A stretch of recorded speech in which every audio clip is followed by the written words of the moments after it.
Once upon a time in a small village, there lived a young girl. She was known for her kindness and love for animals. Episode 2. The Whispers Beneath the Wood. The villagers believed the fire had ended when Father Elias arrived. They were wrong. The following night, he sat again beneath the crucifix. He told himself he would be stronger this time, that the flames had been a test of his faith, nothing more. He even laid his Bible open on the altar, as if holy words on paper could shield him from whatever came at midnight. But when the clock struck 12, the fire returned. It bloomed across the crucifix like a living serpent, devouring the figure of Christ, but sparing everything else. The flames did not roar. They breathed. Each flicker sounded like a voice exhaling. The chapel filled with a strange pulse, as though the walls themselves had veins carrying that fire's rhythm. And then came the whispers. At first he thought it was the villagers outside, watching through the windows. But when he turned, the pews were empty. The whispers were not coming from human lips. They were coming from the wood itself, burning, yet intact, muttering in a language Elias had never heard. He leaned closer, his body trembling against his will. The fire licked higher, curling around the nailed hands of the figure, the mouth opening wider as if the crucifix itself were speaking. Elias. He froze, his own name, clear, hissed between the crackle of flame. The young priest's knees buckled, and he clutched the altar. He wanted to rebuke it in the name of God, to silence the voice, but something held him. Not fear, something darker, curiosity. The whispers grew sharper, slicing through the quiet like knives. He could not understand the words, yet they pressed against his mind with unbearable weight. Foreign syllables clawed at the edges of his thoughts, demanding to be spoken aloud. His lips moved without permission. He whispered them back. The fire flared. The crucifix cracked. From the charred wood, a splinter fell at his feet, glowing faintly as though it carried embers from hell itself. He bent to pick it up, but stopped, because it was wet, not ash, not sap. Blood, thick, red, and warm. He stumbled backward, clutching his shaking hands. The whispers vanished, leaving only silence. The crucifix hung blackened but whole, its wooden Christ staring down with hollow, burned eyes. At dawn, the villagers entered and found Elias kneeling on the floor, drenched in sweat, clutching the bloody splinter as if it were a relic. They begged him for answers. He gave them none. For how could he tell them the truth? That the crucifix not only burned each night, it spoke, and it wanted him to listen. Episode 3. The Nun's Secret. The villagers had grown restless. They whispered that the young priest had brought more fire than faith, that the crucifix now whispered louder because of him. By dawn, the chapel's steps were littered with offerings, rosaries, bread, even drops of wine poured into the dirt, as if trinkets and desperate rituals could keep the midnight flames away. But Elias noticed someone who never came near the offerings, a woman in a faded black habit, her face half hidden beneath a veil. She watched him from the edge of the crowd with eyes that seemed too knowing, too weary. When he approached her, the others lowered their heads in silence. Her name was Sister Beatrice, the last surviving nun of the chapel. That night she sought him out before the clock struck 12. Her voice was low, raw, as though every word scraped her throat. "You think you're the first priest to see it burn?" she asked. Elias stiffened. "You've seen it before?" She nodded. "Years ago, before the village dared to speak, the crucifix burned, for me." Her words carved through him sharper than the fire itself. She guided him into a narrow cloister behind the chapel, where the stones smelled of dampness and forgotten prayers. There, hidden beneath a loose brick, she revealed something wrapped in cloth, a fragment of the crucifix. It was charred, black as coal, yet untouched by decay. When Elias brushed it with trembling fingers, he recoiled. The wood was pulsing, slow, steady, like the beat of a heart. "I begged the last priest to burn it, to bury it, to send it away," Beatrice whispered. "But he said it was a sign from God. He died 3 days later, his body found beneath the altar with ash in his lungs." Elias stared at her, words trapped in his mouth. "Why keep this?" Her eyes glistened with a kind of guilt that had aged her more than time. "Because the fire does not choose wood, Father. It chooses souls. And once it chooses, it never lets go." The chapel bells groaned softly above them, though no one had touched them. Midnight was near. Elias felt the air tighten, as if the crucifix already knew they were speaking of it. Sister Beatrice clutched his hand with surprising strength. "You must leave this place before it claims you too." But Elias shook his head. "If the fire speaks, I must listen. If it burns, I must see." Her lips quivered, and for the briefest moment he saw something flicker in her eyes. Fear, yes, but also memory. As if she had once stood exactly where he now stood, daring the crucifix to reveal its secret. The bells struck, midnight, and together they heard it. The crucifix burst into flame once more. This time, the whisper was not only Elias's name, it spoke hers. Beatrice. Episode 4, Midnight Confessions. The villagers had locked themselves inside their homes, afraid even to glance toward the chapel after sunset. Only Father Elias and Sister Beatrice remained, their shadows cast long by the dim candlelight as they waited for midnight's fire. But on this night, the crucifix was not the only thing that stirred. The confessional door creaked open. No hand touched it, no wind pressed against its frame. The booth, dusty and forgotten, seemed to breathe, its wood swelling as though a hidden chest inhaled behind the panel. Elias's voice wavered. "Do you see it?" Beatrice crossed herself, her lips trembling. "No one has entered that confessional in years." Yet from within, a voice slipped out, low, broken, as though choked by ashes. "Bless me, Father, for I have sinned." Elias's blood froze. The words were not whispered to him, they were whispered through him. His chest vibrated with the confession, his throat tightening until he could not tell if he was hearing it or speaking it. He forced himself forward, pulling the curtain aside. The booth was empty. Only the faint scent of smoke lingered, clinging to the wood. Then the voice returned. "It was me. I lit the fire." His hands gripped the seat until splinters bit his flesh. "Who are you?" The shadows in the booth shifted. For an instant, he thought he saw a figure kneeling, head bowed, hands trembling. But when he blinked, the seat was bare. The voice grew more desperate, more human. "I stole the chalice. I broke the vow. I touched what was not mine. The fire. It burns for me." Beatrice clutched the rosary at her chest, her knuckles white. "It's not a man speaking," she hissed. "It's the fire itself." As if to answer her, the crucifix above the altar erupted in flame once more. The chapel glowed red, the Christ figure twisting in the blaze. And from the confessional, dozens of voices rose together, overlapping, confessions layered like 1,000 damned souls speaking at once. "I lied. I killed. I betrayed. I desired." The words clawed at Elias's ears until blood trickled from one. He staggered back, his body trembling beneath the weight of sins not his own. The fire dimmed. The voices ceased. The confessional door slammed shut with a thunder that shook the chapel walls. Elias dropped to his knees, gasping, his voice barely a whisper. It doesn't want forgiveness." Beatrice stared at him, her eyes hollow. "No," she whispered back. "It wants memory. It wants to keep the sins alive." And outside, though no bells were rung, the village dogs began to howl, as if they too had heard the confessions of the damned.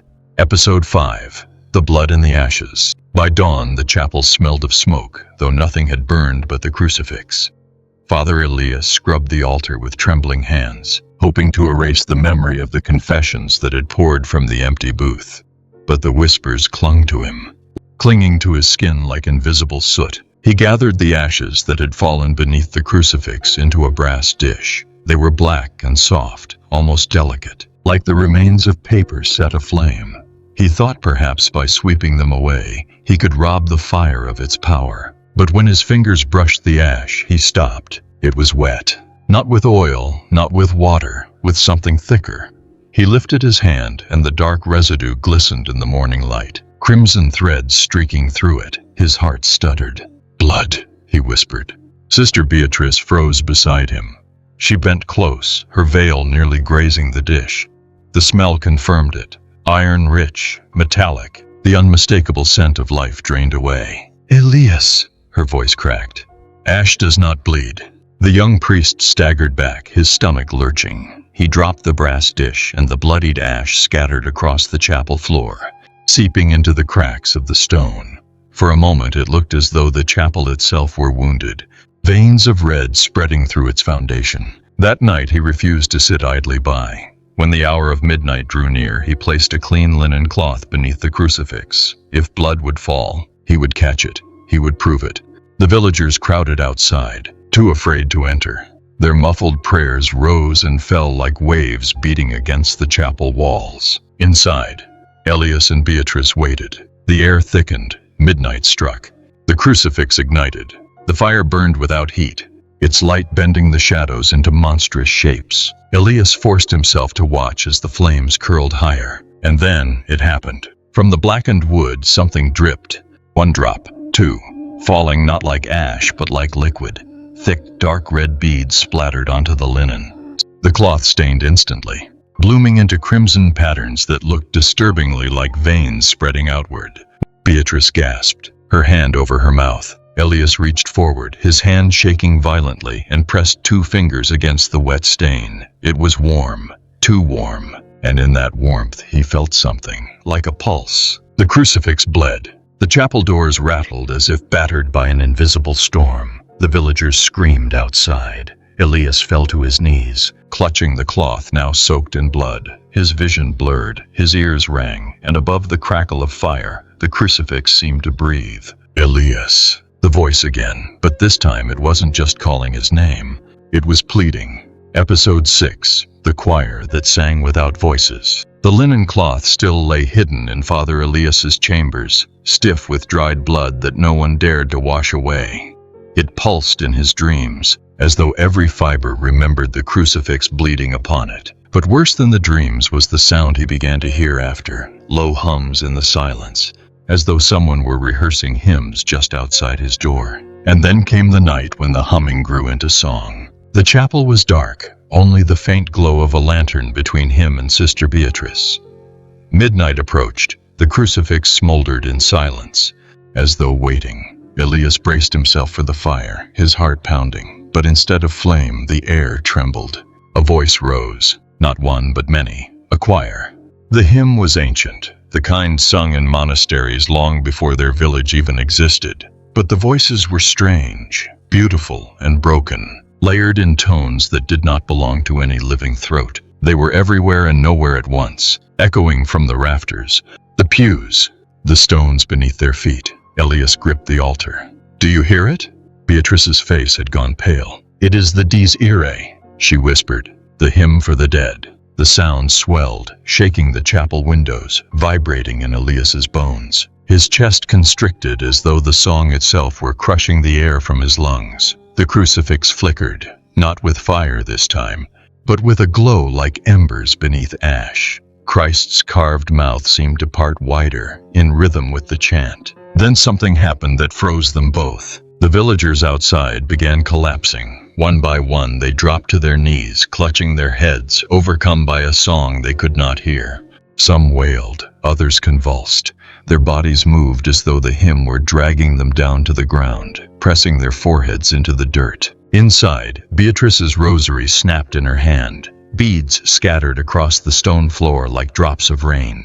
"Elias!" she cried. "It's not a hymn. It's a summons." The voices grew louder, unbearably loud, though no lips moved. The rafters shook as dust rained down, and the great wooden doors of the chapel groaned.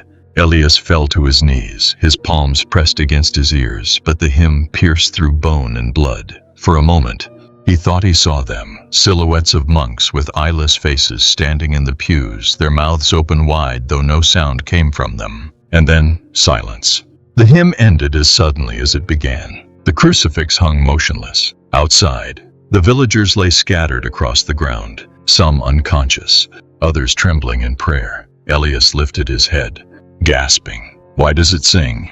Beatrice's voice was barely a breath. "Because it's not finished choosing who to bury." Episode 7. The Child Who Knew the Flame. The village had not recovered from the night of the phantom hymn. Some lay weak in their beds, their ears still ringing with a song they never truly heard.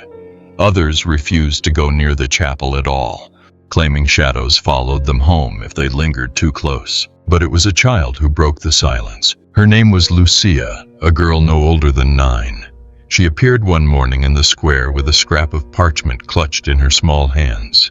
The villagers gathered, whispering, for what she carried chilled them more than the memory of fire. She had drawn the crucifix in flames. Every detail was there. The wood blackened, the figure of Christ glowing red, even the faint outline of faces flickering within the fire. and in the corner of her drawing she had scrawled something stranger still. A circle of people kneeling before the burning cross, their mouths wide open, as though singing. Elias felt his blood run cold. "Who showed you this?" he asked gently. Lucia shook her head. "No one. I saw it before." "Before when?" Her eyes, too ancient for a child's, met his. "Before it happened." Sister Beatrice pulled him aside, her whisper urgent. "This is not a child's imagination. She is touched by whatever haunts that crucifix." But Elias's gaze never left Lucia. "Or chosen." That night, against Beatrice's protests, he invited Lucia into the chapel. She sat quietly in the front pew, clutching a small wooden doll, her feet dangling above the floor. Midnight approached. The air thickened with the same suffocating weight he had come to dread. The crucifix burst into flame. Lucia did not scream. She did not hide. Instead, she leaned forward, as if the fire were telling her a secret only she could hear. Her lips began to move, repeating words in a tongue Elias could not understand. Beatrice grabbed the priest's arm. "Stop her!" But Elias couldn't move. The sight rooted him to the spot. The child's voice grew louder, chanting in perfect rhythm with the blaze. And then she turned to him. Her eyes glowed with the reflection of the crucifix, and her voice, though still her own, carried the weight of something far older. "It is not the wood that burns," she said. "It is us." The flames flared violently, licking the chapel ceiling. The doll fell from Lucia's hands, its face scorched by an ember that landed upon it.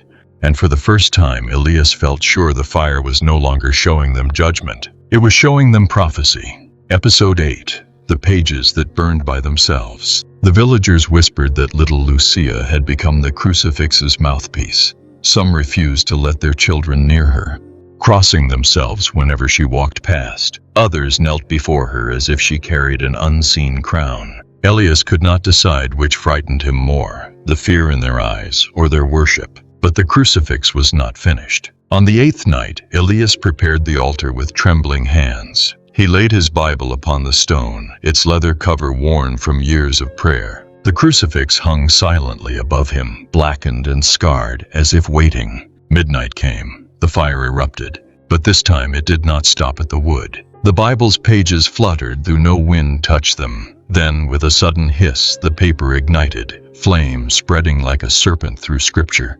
Letters curled and vanished, verses erased as though heaven itself were withdrawing its word. Beatrice gasped. "No, this is holy text." She lunged forward, desperate to smother the fire, but the flames licked her hands without burning them. The fire was not consuming, it was choosing. Elias leaned closer, horrified. The blaze skipped certain passages, sparing fragments while devouring others. When the fire died, half the Bible remained intact, the rest reduced to ash, and the words that survived glowed faintly, as if branded by invisible hands. He read them aloud, his voice unsteady.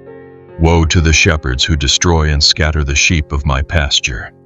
His throat tightened, for the day of reckoning has come. The villagers outside wailed as if they had heard the same words. Doors slammed shut, mothers pressed children against their chests, and an animal terror swept through the night. Lucia stood in the aisle, her small frame trembling. She hadn't entered with them, yet here she was, clutching the scorched doll from before, her eyes fixed on the ruined Bible. "It doesn't want the word of God," she whispered. "It wants its own." The chapel trembled. Ash from the consumed pages drifted upward instead of falling, twisting into symbols none of them could understand. Spirals, jagged lines, a script older than Scripture. They hovered in the air, glowing briefly before fading into the shadows. Beatrice clutched Elias's arm, her voice breaking. "Do you see? It is rewriting the gospel." And then the crucifix groaned. The sound was deep, wooden, but alive, like ribs cracking open. The fire dimmed, leaving only silence. Yet the half-burned Bible remained upon the altar, its torn pages whispering with every breath of air. Elias stared at it, unable to move. For the first time, he realized the crucifix was not only showing them death, or prophecy, or judgment. It was trying to preach. Episode 9. The Face Behind the Flame. By now, the villagers no longer asked whether the crucifix would burn. They only asked what it would show next. Some fled the village under moonlight, leaving their doors swinging open. Others clung to the chapel steps, convinced salvation would arrive if they watched closely enough. Father Elias stood between them all, sleepless, gaunt, haunted by the half-burned Bible that still whispered in the dark. But on the 9th night, the fire revealed something far worse than words. Midnight fell. The crucifix ignited with its familiar, terrible blaze. Yet this time, the flames did not writhe blindly. They formed patterns, curves, shadows, until the fire itself shaped into the outline of a face. Elias staggered back. Christ's wooden figure seemed to shift, its carved features dissolving in the inferno. And within the flame hovered something new, an expression alive, watching, smiling. Beatrice gasped beside him. "Do you see it?" He could not answer. The face was grotesque and beautiful all at once, its eyes hollow caverns, its mouth stretched in a grin too wide for a human skull. It stared directly at him, as though the fire had finally chosen to reveal the master behind the whispers. And then it spoke, not aloud. The villagers outside could not hear it, but within Elias's skull, the words bloomed like fire under flesh. "Confess." His knees buckled. He tasted ash on his tongue, ash that was not there. The memory of sins he had buried long ago surged into his throat. Moments of doubt, lust, pride, every thought he had hidden from the cloth he wore. The fire was not asking, it was demanding. Beatrice clutched his sleeve. "Do not answer it," she cried. But already he felt his lips trembling, desperate to release what the fire wanted. The villagers screamed outside the chapel. Some swore they saw faces in the flame too, not one, but many. Their dead fathers, lost children, betrayed lovers. The fire showed each soul what it wanted to hide most. Elias pressed his hands against his ears, but the voice seared through. "Confess, confess, confess." And for a single heartbeat, he saw his own reflection in the fire's face, not as he was now, but as a man broken, consumed, nothing but a vessel of flame. The crucifix groaned, the chapel shook, and the face dissolved back into shapeless fire. When silence returned, Elias lay sprawled on the stone floor, gasping. Beatrice knelt beside him, tears streaking her face. "What did you see?" she begged. He turned toward her, his eyes hollow, his voice trembling like a dying candle. "I saw myself." Episode 10. The Betrayal in the Chapel. The villagers no longer trusted Father Elias. They spoke of the way his face had drained white when the fire demanded confession, the way his body trembled as though the blaze had touched something deep inside him. To them, he was no longer only a priest, he was marked, and the crucifix was ready to prove them right. On the 10th night, the chapel was fuller than it had been in weeks.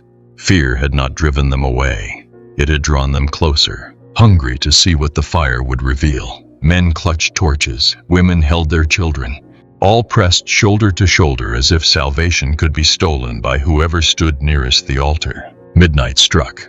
The crucifix erupted, but this time the fire did not consume silently. It flared outward, spilling light so blinding the villagers shielded their eyes. Shadows writhed along the walls, forming shapes that moved on their own. And then the blaze spoke. Not in whispers, not in thought, but in a roar that every ear in the chapel could hear. "Elias!" The villagers gasped. The flames twisted into a scene upon the wall, like a window opening into memory.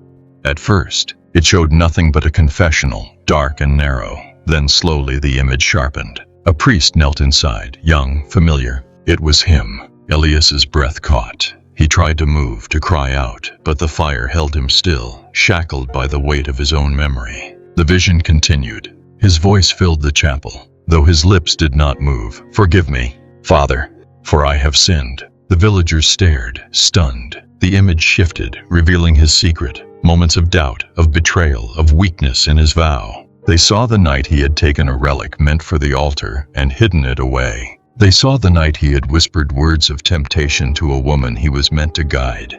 They saw not a shepherd of souls, but a man unraveling in silence. Beatrice pressed her hands to her mouth, her eyes burning with horror. "No," Elias croaked, his knees collapsing beneath him. "Not here. Not before them." But the crucifix gave no mercy. The villagers recoiled, murmurs rising like a storm. "He is cursed," one shouted. "The fire burns for his sin," another cried. Mothers clutched their children tighter. Men spat on the floor where he knelt. Elias raised his hands in desperation. "This is not truth, it is temptation." It twists what was. You must believe me. But his words drowned beneath the blaze, which roared louder, brighter, until the chapel seemed to burn from the inside out. The vision faded, the fire vanished. Only the crucifix remained, charred and silent, and Elias, trembling, broken, surrounded by eyes that no longer saw him as their priest, only as their betrayer. Episode 11, Midnight Without Fire. The chapel was half empty now. Some villagers had fled into the mountains, convinced the flames would one day consume the entire village. Others lingered in silence, keeping their distance from Father Elias, as if his very presence carried ash. Only Beatrice remained close, though even her eyes searched him with a question she dared not ask aloud. For the first time in many nights, Elias prayed before the altar with a desperation that blistered his throat. He begged for the fire not to return. He begged for silence. That night, the crucifix listened. Midnight came, and nothing happened. No blaze, no whisper. The chapel lay in a stillness so heavy that even the air felt afraid to move. The villagers who had gathered outside waited for the usual gasp of firelight, but the windows stayed black. Confusion rippled through them. Relief for some, dread for others. Inside, Elias stared upward, sweat sliding down his face. "Why is it silent?" he whispered. His voice echoed too loudly, as if the stones were eager to carry sound into the void. Beatrice knelt beside him, trembling. "Maybe it has left us." But she did not believe her own words. The silence grew unbearable. The chapel was not at rest. It was listening. Every creak of wood, every rustle of cloth, every heartbeat seemed magnified. Elias realized he was holding his breath, and then a groan. Low, wooden, not from the crucifix but from beneath the floor. The planks shifted, the altar rattled. It was as if something unseen pressed against the chapel from below, testing the strength of the earth that caged it. Elias staggered backward, his candle flickering violently. Beatrice clutched her rosary. "The fire was mercy," she whispered. "Without it, something else comes." The sound deepened, not a groan now, but a pulse, slow, steady, like a heartbeat rising from the foundations. The villagers outside pounded on the doors, shouting for answers, but their voices only fed the suffocating quiet. Then, from the confessional, a single knock. Elias froze. One knock, then another, then three, in a rhythm too precise to be accident. His knees weakened because he recognized it. The rhythm of the Kyrie, the prayer for mercy. Beatrice's face drained of color. "It is praying," she said. The crucifix remained dark, its figure charred and silent. Midnight had passed. The fire had not come, and yet Elias knew with every trembling breath that the absence of flame was no victory. It was warning. The fire had been a voice. Now the silence was a hand, reaching, waiting, preparing to open something far worse. Episode 12, The Crucifix That Chose Its Victim. The silence had broken them. After the night without fire, the villagers no longer prayed for deliverance. They prayed not to be noticed. Every door was locked, every candle snuffed before midnight. The chapel stood like a tomb, its walls heavy with the weight of something waiting. And then, on the 12th night, the fire returned. It came not as a slow bloom, but as a violent explosion, a torch flaring into the heavens. The crucifix blazed so fiercely that even the stone altar glowed red, casting monstrous shadows across the pews. Villagers pressed against the chapel doors despite their fear, desperate to see what judgment would come. Father Elias shielded his eyes. "It is different," he whispered. Beatrice's voice cracked. "It is choosing." The flames twisted, narrowing like a finger pointing downward. They cut through the smoke and landed on a figure trembling near the back of the chapel. A man clutching his cap, eyes wide with terror. Matteo, the blacksmith. The fire bent toward him, stretching like a serpent reaching for prey. He staggered back, tripping over a pew. "No, I have done nothing," he screamed. But his words were drowned by the roar of flame. The villagers outside began to chant prayers, louder and louder, but the crucifix did not waver. Its fire clung to Matteo, wrapping him in light, though no ember touched his flesh. His skin blistered as if from heat that was not there, his screams rising into the rafters. Elias rushed forward. "Stop this!" he cried, holding up the blood-stained cloth from nights before. "If you want judgment, take me instead." The fire paused, just for a breath. And in that heartbeat, Elias swore he saw the face again, flickering in the blaze, smiling. Then it spoke. "This is not yours to give." The words slammed into his chest, burning through bone, vibrating in his skull until he collapsed to his knees. Mateo's body went limp.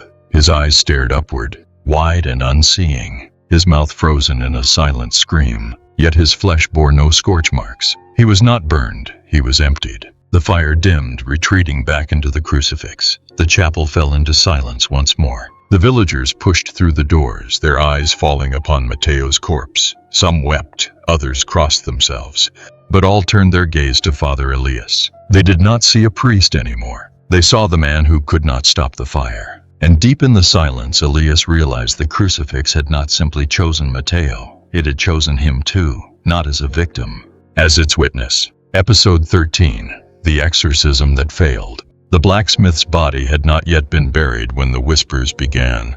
"Bring the bishop, bring the holy oil, cast it out." Fear had swelled into desperation, and desperation demanded ritual, so they called for an exorcism. By dusk, the chapel was crowded again. Smoke from hundreds of candles curled into the rafters, where shadows shifted like restless wings. Father Elias stood at the altar, his face gaunt, his eyes hollow. Beside him, Sister Beatrice clutched her rosary so tightly that blood marked her palms. And then came Bishop Romero, an old man draped in crimson vestments, his eyes sharp with the certainty of one who had fought demons before. He carried the book, the oil, the relics. His voice, when he spoke, rang like iron. "This is not God's fire," he declared. "It is an intruder. Tonight it will be cast out." But Elias's heart twisted. He had seen the crucifix bleed, whisper, sing, choose. It was no intruder. It was something far older, something that belonged. Midnight struck. The crucifix ignited with a roar so loud the walls rattled. The villagers shrieked, covering their faces from the blaze. But Romero stood firm. He lifted the relic high and thundered, "In the name of Christ, I command you, leave this house." The fire flared, brighter than ever, engulfing the crucifix until even the stone altar glowed like molten iron. The hymn returned, the invisible choir filling the chapel, their voices clashing against the bishop's prayers. Romero pressed forward, his voice unshaken. "Begone, serpent! Begone, deceiver!" He cast holy water upon the crucifix. Drops hissed as they touched the flames. For a moment, hope flickered. The fire dimmed just slightly. Then it roared back tenfold. The water evaporated before it struck the wood, turning to steam that choked the villagers. The crucifix's face twisted, lips parting as though the carved Christ were laughing. And then it spoke. "You cannot cast out what was invited." The words struck like thunder, throwing Romero backward. He collapsed, his relic falling from his grasp, rolling across the floor.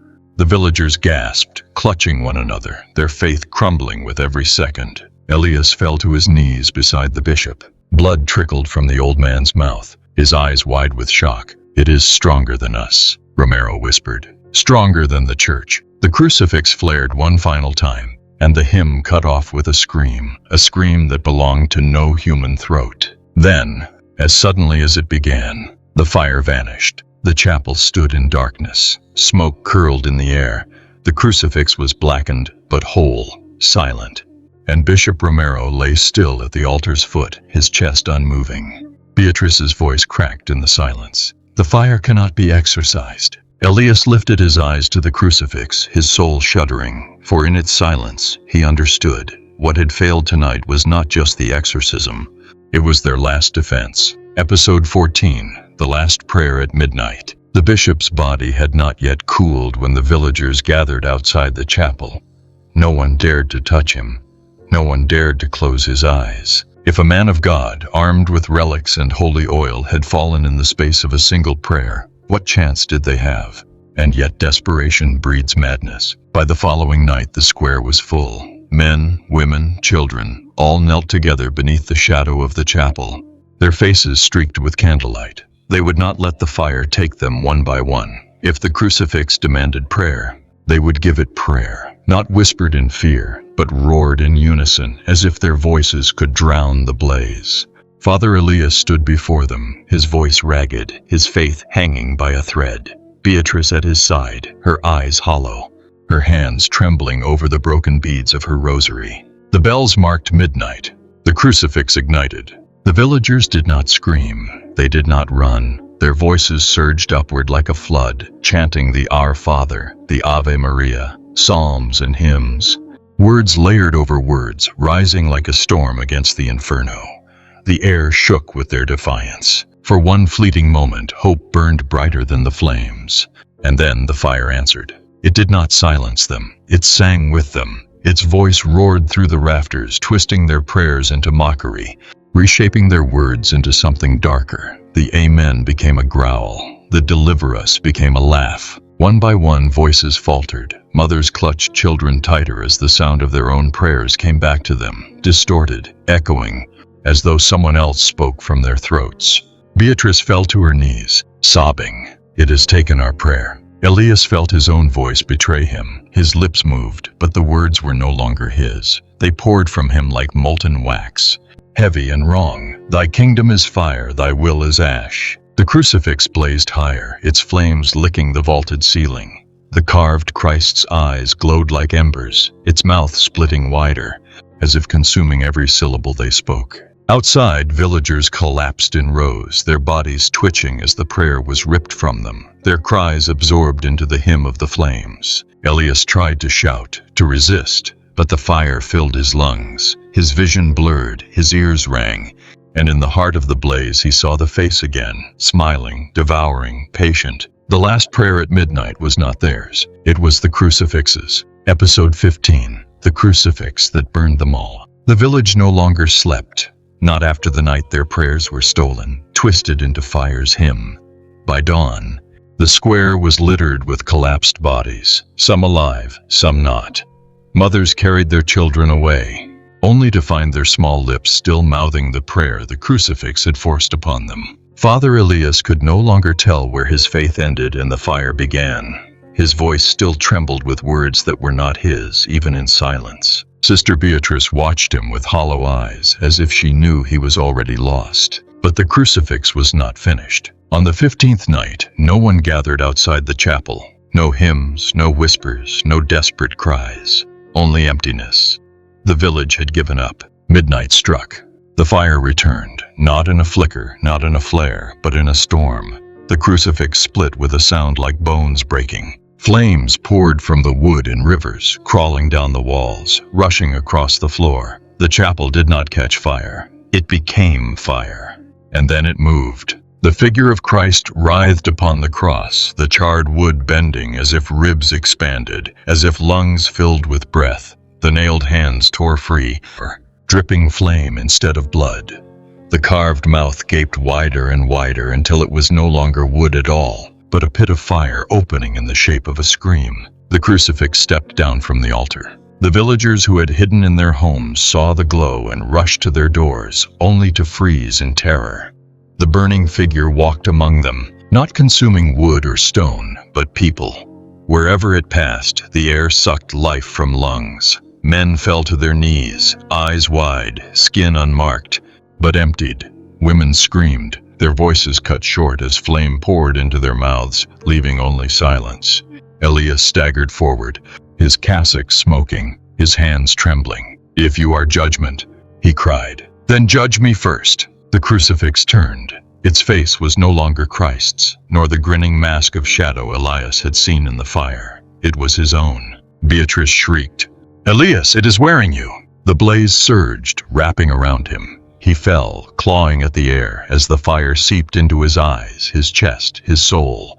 And when he rose, he did not rise as a man. He rose as the crucifix reborn, his body aflame, his lips whispering the hymn of ash. The villagers fled, but there was nowhere to run. The fire had no need to spread through wood or thatch. It spread through them, one by one. They collapsed, their prayers smothered, their bodies silent, their shadows burned into the ground. By dawn, the village was empty. The chapel stood untouched, silent, its crucifix once again mounted above the altar, blackened, waiting. And if one listened closely, in the breath between heartbeats, one could still hear the echo. A choir of voices, endless, eternal, burning forever at midnight. Epilogue: The Ashes That Remember. Years passed. The village never repopulate. Travelers spoke of it in hushed tones. pointing to the valley as they passed along the road. The roofs had caved in. The fields turned wild. But the chapel still stood whole, silent, watching. Some swore they had seen smoke rise from its windows when the moon was thin. Others claimed they heard a hymn floating on the wind, though no human throat sang it. Shepherds refused to let their flocks graze nearby. Merchants crossed themselves and hurried on. But every so often, someone curious would enter. A pilgrim seeking proof. A scholar chasing legend. A thief hunting relics. None returned the same. Some were found wandering miles away, mouths moving soundlessly, eyes staring into nothing. Others vanished entirely, leaving only a scorch mark in the shape of knees pressed to stone. Inside the chapel, the crucifix still hangs above the altar, blackened wood, scarred with flame. To the careless, it looks lifeless, just a relic of fire long gone. But those who stay long enough at midnight swear it shivers, as if catching its breath. And if you listen too closely, you may hear it. A whisper at first, then a voice, then a choir, calling your name. And when it does, you will understand the truth. The crucifix never stopped burning. It only waits.